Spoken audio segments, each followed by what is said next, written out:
Previously, as Jinwoo saved Hyen's life by transforming Byung-gu into a shadow soldier. As the Korean hunters departed, Jinwoo stayed behind to clear the remaining ants. Afterward, he reached level 100 and resurrected the Ant King as a shadow soldier, naming him Beru. New characters were introduced, including a Chinese S-rank hunter and two potential future enemies, while Jinwoo's father observed them from the shadows. After the Jeju Island raid, Jinwoo honored those who had lost their lives. He then secured permission to open his own guild before stepping into another red gate alone. Inside the red gate, Jinwoo's shadow soldiers fought against the gate's monsters. He managed to find the boss, and the creature asked him if he was the one who had been killing his people. It tells Jinwoo that it is impressed he managed to reach this far with such a small body, but this is where it all ends. He orders his people to come out, as he had already stationed them to ambush Jinwoo in this place. But nothing happens. The creature wonders what is going on and why his minions are not responding to the signal. We see Jinwoo standing there. He tells the creature, "Call me small now." That's funny. He gives the signal, and the place starts to fill up with shadow soldiers as they come out of the forest with the heads of defeated minions. As the soldiers emerge, Jinwoo taunts the creature, saying, "Seems like no one is left." The creature wonders what is going on, and all of a sudden, he gets hit in the face by something. As he checks, it is another one of the dead minions. He looks towards Jinwoo, who is standing alongside his army. Seeing this, the creature starts to panic and orders his henchmen to destroy them. Jinwoo also orders his soldiers to take care of all the enemies, and both sides start to charge toward each other. The fight starts. The shadow soldiers were far superior compared to the advancing enemy, and they started to take out all of them without any issue. Meanwhile, Jinwoo was making his way toward the boss as Tank cleared the path for him. Seeing this, the boss gets furious and charges toward Jinwoo. But before he could do anything, Beru, along with Igris, starts to cut it down. Beru cuts off one of its arms, while Igris chops off its leg, and the creature falls to the ground. As it looks up, it sees Tusk towering over him, using his ability, inverse gravity, to pin the beast to the ground. With the boss pressed against the ground, Jinwoo slowly advances toward it. As he gets to the creature's face, he tells the thing, "Now you will answer my questions. It will be less painful for you if you do." After he interrogates the beast, he stands in front of its lifeless body, thinking, it must be the system interfering again, as he was not able to gather any important information from the boss. He opens his inventory, saying, "I'll find out sooner or later anyway, so it should be fine." He brings out a key from his inventory that he received from the cursed random box, thinking, I reached level 100 at the Jeju Island raid and met the minimum requirements to unlock the dungeon. He looked at the key and was able to see its description. It was the key to the Cardion Temple, and a timer was displayed, showing how much time remained before he could enter the dungeon. Once the time ran out, the key would expire. While reading the description, he starts to get flashbacks of the dungeon from the last time he was there, thinking the system was calling him back to the place where it all started. But things were different this time, as he had grown much stronger compared to the last time he was there. He wonders if it was all planned from the beginning and if it's waiting for his return. If that's the case, then wait for me. We see an entity sitting inside the dungeon as it smirks, hearing Jinwoo say, "I'll be coming soon." The scene shifts to a dungeon where a man is panicking as a dark figure stands before him. The man asks the creature about its identity, and the figure replies, "He's not the one either. They're hiding cleverly, aren't they?" The brilliant fragments of light. Silid, the king of snowfolk and the monarch of frost, notices something behind him. As he turns, he sees Yogyamunt, the king of demonic specters and the monarch of transfiguration. Yogyamunt tells Silid that he has come to inform him about the East Island. Silid asks if he is talking about the small island, noting that it is the place of the Shadow Monarch. He then asks if Yogyamunt has decided to take care of that place. Yogyamunt tells him that the rulers have decided to release their legions south of that location, adding, "I'll take that place." Silid asks, "How are you planning to deal with the Shadow Monarch, who is also there?" Yogyamunt replies, "It'll be all right if the planner fulfills the contract." With a smirk, he adds, "The greatest fragment of brilliant light has been confirmed in that place as well." Hearing this, Silid becomes excited.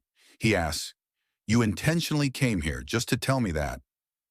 Yugyaman then asks what Silid plans to do with that information. Silid replies, "If you are willing to follow me, then why not?" During their conversation, Silid suddenly notices something. He tells Yogyaman, "It looks like we were being lured here." Another person walks up to them. Silid comments, "The person earlier can't possibly wield the power of the brilliant fragments of light, so I was wondering why a trace of that power was here. This person plans to get in our way."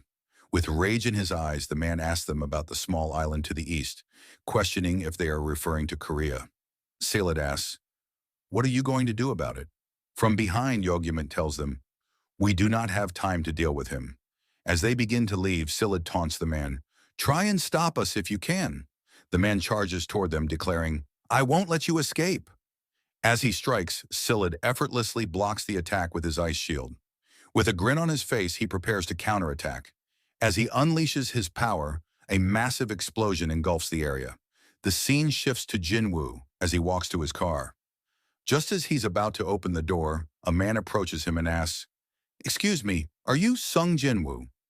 He introduces himself as Adam White, a senior official from the Federal Bureau of Hunters. Adam hands Jinwoo his business card and says, "It's a pleasure to meet you, Mr. Sung. Feel free to call me Adam." He apologizes for the sudden appearance, explaining that he's been difficult to track down, and he adds that he even stopped by their office. Jinwoo, now thinking Adam might be the person Jinho mentioned who was looking for him, asks, "What business do you have with me?" Adam responds that he wants to share some information with Jinwoo. Intrigued, Jinwoo asks, "What kind of information?" Adam replies, "Perhaps no country or institution in the world could provide the information I'm about to share, except us."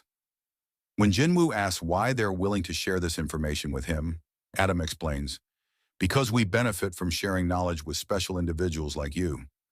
He further explains that they had planned to visit him for another reason, but after seeing the events of the Jeju Island raid, their deputy director wanted to meet him in person. Adam smiles and adds, "I'd say this is unprecedented, and our deputy director will explain the rest of the details. There's a car nearby if you'd like to meet with him." Curious about the information Adam wants to share, Jinwoo gets into his car and thinks, "Information, huh?" Still unsure if the details they wish to provide are reliable, he tells Adam that he will give it some thought and contact him later. Smiling, Adam comments, "How silly of me. I forgot that a good hand should never be hidden when striking a deal." Then he adds, "An upgrader." Jinwoo is taken aback. Adam explains, "An upgrader is an awakened being who can enhance the abilities of another awakened being. Have you heard of them?" As he asks, the scene shifts to a car where Adam and Jinwoo arrive at a building.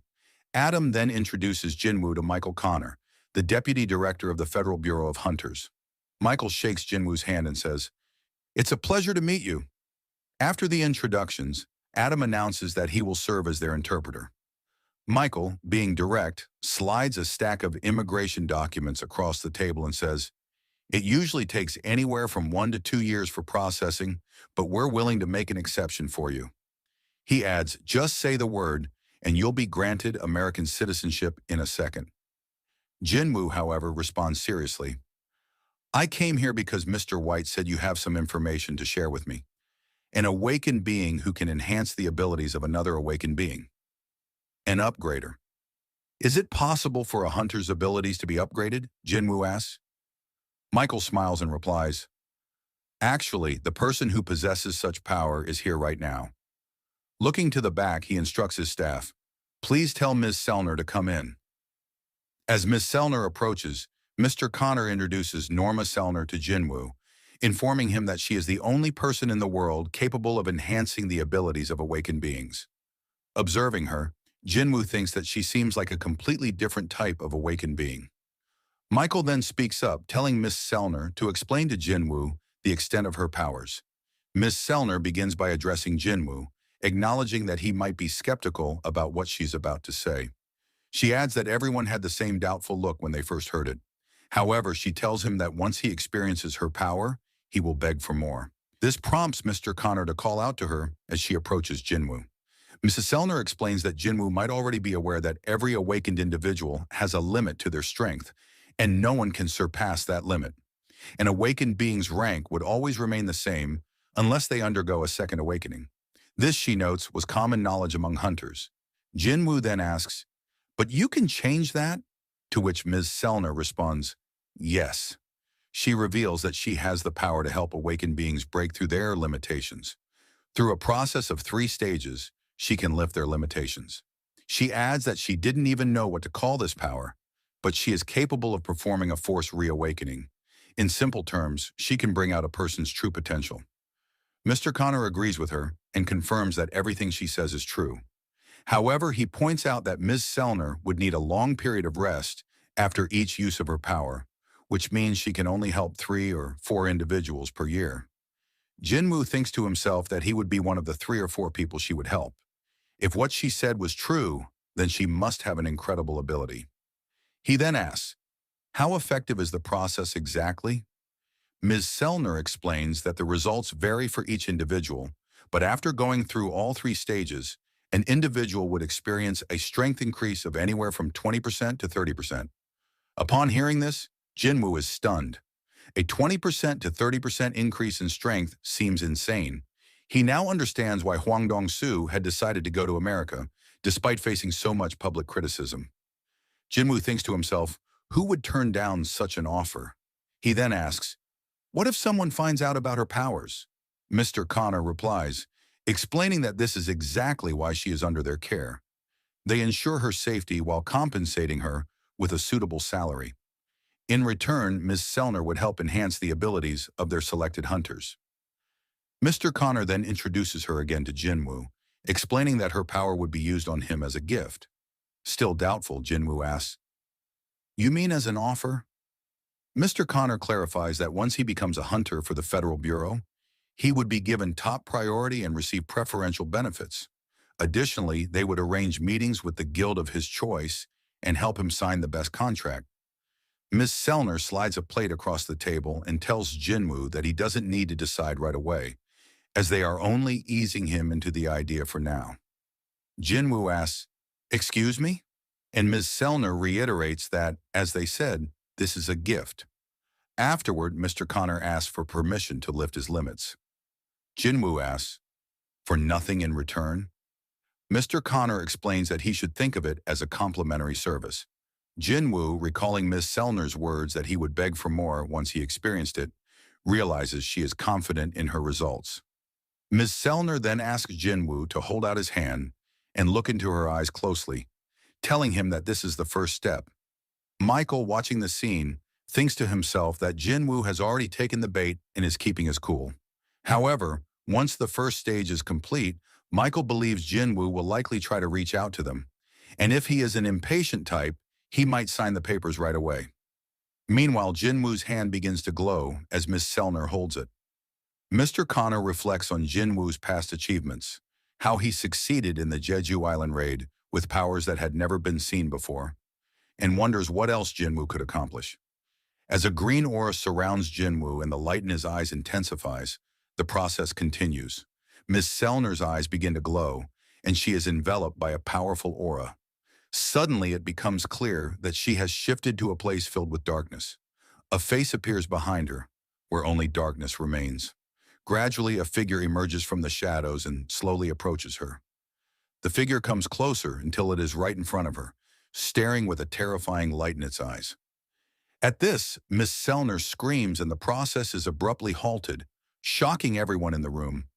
Suddenly, some of their agents draw their guns and point them at Jinwoo, demanding to know what he has done to Miss Selner. Mr. Connor angrily shouts at them, asking if they have lost their minds and if they don't recognize who Jinwoo is. He calls them morons and tells them to go check on Miss Selner if they are concerned. Bowing his head, Mr. Connor apologizes to Jinwoo for the agent's behavior, saying they had stepped out of line. Still shocked, Jinwoo replies, "It's all right." Angrily, Mr. Connor approaches one of the agents and tells him that if they had done something like this to Thomas Andre or Lu Jigang, they would all be dead by now. He coldly orders, "Got it." The agent, terrified, quickly agrees. Mr. Connor then asks Ms. Selner what happened, noticing that she is still trembling. He remarks that she is drenched in sweat and asks if she is feeling unwell. After that, Mr. Connor explains to Jinwoo that Ms. Selner is feeling unwell and asks if it would be okay to reschedule the procedure for another time. Jinwoo agrees. Mr. Connor then instructs Adam to escort Jinwoo out of the room. Once Jinwoo has left, Mr. Connor turns to Ms. Selner and asks what happened. Her face is still filled with fear, and her hands tremble as she stutters, "He's a king, and a powerful one at that." Mr. Connor is stunned by her words and asks if she means Jinwoo is as strong as a national-level hunter. Ms. Selner shakes her head, unable to explain further, and reveals that she hasn't experienced anything like this before. "He is a king," she repeats, "but not an ordinary one." She explains, adding, "While I was looking at him, he was also looking back at me, an infinite darkness within him." Ms. Selner says that there is no limit to his power. Fast forward, we see Jinho sitting in the office as he takes care of some business. He says, "These haters, sending complaints after getting sued and crying like kids, that won't work." After some time, he finishes his work and thinks he has managed to single out all the groups slandering Jinwoo. As he rests, he sees Jinwoo standing behind him, who tells him, "You sure are working hard." Jinho thinks. He comes and goes without even making a sound. Jinwoo asks if there was any trouble. Jinho tells him everything is going smoothly and asks why Jinwoo is dressed like that. Jinwoo hands him a bag full of magical cores, saying, "You said we needed money for the guild." Looking at that, Jinho tells him they don't need to worry about salaries for the employees. Jinwoo asks what he means, and Jinho reminds him they need another member for the guild. To hire someone, they need to pay them salaries. Jinwoo tells him, "Even if we need a member to just fill in the empty space in the guild, we want someone who is sincere, who can stay and work with us." Jinho, with a serious look, tells Jinwoo there is one more urgent thing they need to take care of first. They need a name for their guild. Hearing that, Jinwoo tells him, "I thought it was something really serious." Jinho tells him, "This is a very serious matter." He starts suggesting names like Sungyu Guild after Jinwoo's last name, even though Yusung sounds more natural. Or maybe they could be the Wuho Guild, after the last characters in their names, or Jin Guild, using their middle characters. Hearing all the suggestions, Jinwoo decides to name the guild Solo Play Guild, explaining, "After all, it's a solo player guild." Hearing that, Jinho thinks, was that supposed to be funny? As they talk, they hear a knock at the door. Jinho goes to check who it is. The person asks if this is Hunter Jinwoo's guild office.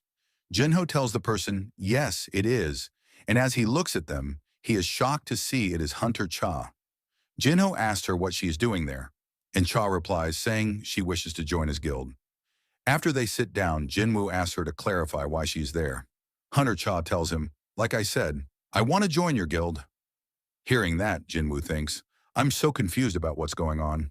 He asks her if the chairman asked her to join his guild, or if maybe Hunter Choi kicked her out of the guild. She tells him that's not the reason. Jinwoo, with a serious look on his face, asks her, "So why would you want to join my solo play guild?" She is surprised to hear the name and asks him if he really named his guild that. Jinwoo tells her, "Yes. What's the problem with the name? The vice master and I agreed to it." Jinho tells him he never agreed to anything, asking, "What about the names that I suggested?" He looks at Cha, analyzing her pulse, breath, and expression. She's pretending to be calm, but she can't fool me. "Just why are you trying to join my guild?" he asks her. "It's been 2 years since you were awakened. I assume that you're still in contract with the Hunter Guild." She tells him, "I have enough money to pay the penalty." Hearing that, Jinwoo thinks, she is even willing to pay the penalty. He tells her, "Our guild currently doesn't have enough resources to compensate for a hunter like you." She tells him, "That's no problem, as I don't need a down payment either." He asks her, "Why would you want to join our guild then, as there is nothing for you to gain here?" She starts thinking, how should I explain this? Even if I do, it'll definitely sound crazy because at first I was just drawn by the fact that his mana didn't smell like the other hunters. But during the Jeju Island raid, I thought I was going to die. The story shifts to the past when Cha regained consciousness after the Jeju Island raid. She asks the chairman where she is, and he explains that she is inside a helicopter, and they had just landed at the Hunters Association. He says, "Soon they'll send you and the Hunters to the hospital." She asks about Jinwoo, and if he was the one who saved them from that monster. The chairman tells her, yes, it was him. Hearing that, Cha thinks, it wasn't a dream, and wonders, I almost died this time. And a similar situation might happen in the future, where I can't possibly avoid death. We see Cha in the present as she is thinking about how she should explain everything to him. She starts to blush, thinking, I wish to stand by your side till the very end. Seeing her like this, Jinwoo wonders, what's up with her? Is it something she can't tell me? As she tries to calm down, Jinwoo thinks, why can't you answer me? Looking at her blushing face, he can tell that she is hiding something. He asks her, so you won't answer me? Cha replies, I want to live comfortably. Is something wrong with that? Hearing her answer, Jinwoo thinks, Hunter Cha is only 22 years old, and the burden of being an S rank must be hard for her. The hunters also suffered greatly during the Jeju Island raid, so I can understand why she wants to join us. Jinwoo tells her, there's an entrance test for our guild. She tells him, that wasn't in the recruiting notice. Jinwoo tells her, maybe the guild vice master made a mistake since it's a new rule. He asks Jinho to go and fetch them some drinks and snacks. After he leaves, Hunter Cha asks him, what kind of test is it? Jinwoo tells her, you have to win against one of my summons. Cha asks him, am I that much of a weakling in your eyes? What kind of summon is it? Jinwoo, hearing that, tells her, for you, Hunter Cha, I'll use my strongest summon. They start to get up, and Cha asks him, when's the test? Jinwoo tells her, let's do it now, and suggests, how about we do it in the gymnasium of the association? He thinks, this is a good chance for me to test if I can use the shadow exchange with two people. He tells her, you don't have to leave. We can use a shortcut. He gets close to her saying, we just have to stick together for a bit. When they are ready, Jinwoo uses shadow exchange, and they both get covered by darkness. Meanwhile, Jinho is entering the room with something to eat, and after entering, he sees a high orc standing in front of him instead of Jinwoo and Cha. They both stare at each other awkwardly as the orc takes the food from his hand and eats it in one bite. The scene shifts to the gymnasium where the two have teleported. Cha is surprised and asks Jinwoo, how did you do that? Meanwhile, Jinwoo thinks, I was right. The shadow exchange works as a gateway since I was able to move with a person in it. He tells Cha, let's get started. She tells him she left her weapon behind, and Jinwoo asks, are you talking about that pickaxe? Cha tries to explain, that's not my weapon. Jinwoo, smiling, tells her, I was just kidding. She tells Jinwoo that there might be a weapon worth borrowing in the storage. She opens the door and sees a room filled with weapons.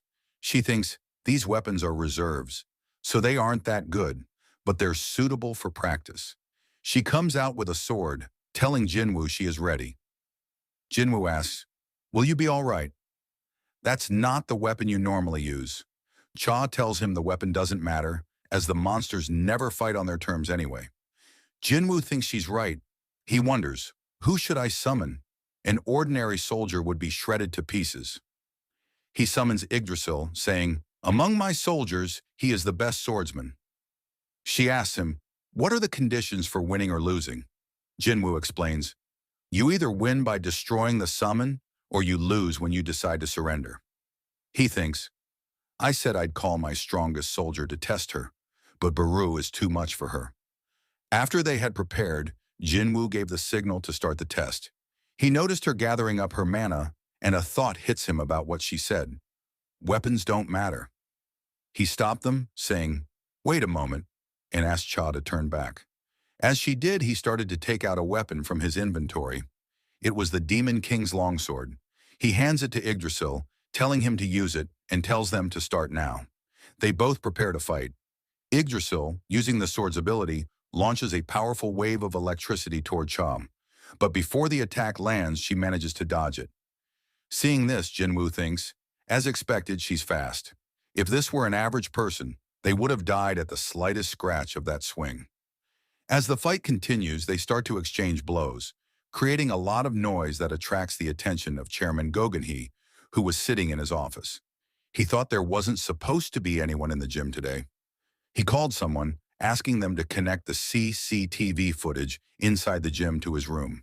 As he looks at the footage, he notices it is Jinwoo and Hunter Cha. He wonders when these two entered the building. He remembers Cha's expression from the time when he told her Jinwoo was the one who saved her, and with a smile thinks, I really was blind. He tells the person on the call to turn off all the CCTV cameras in the gym and write down that there was an inspection today. After that, the chairman sits calmly in his office when suddenly the ground starts to shake. After everything quiets down, he says, as expected, they're enjoying their youth. Meanwhile, Jinwoo is surprised to see something. Yggdrasil was defeated by Hunter Cha. She asks him, was the Black Knight the strongest one you have? You said you'd summon your strongest, didn't you? Please summon him now. Hearing that, Jinwoo tells her, you might get hurt. But she replies, it'll be fine because I would like to fight him once again. She sees a dark aura emerging behind Jinwoo as he summons Beru. He asks her if she is sure she will be okay. The episode ends here, and if you're not subscribed, please subscribe. Thank you so much for watching. I really appreciate it, and see you next time.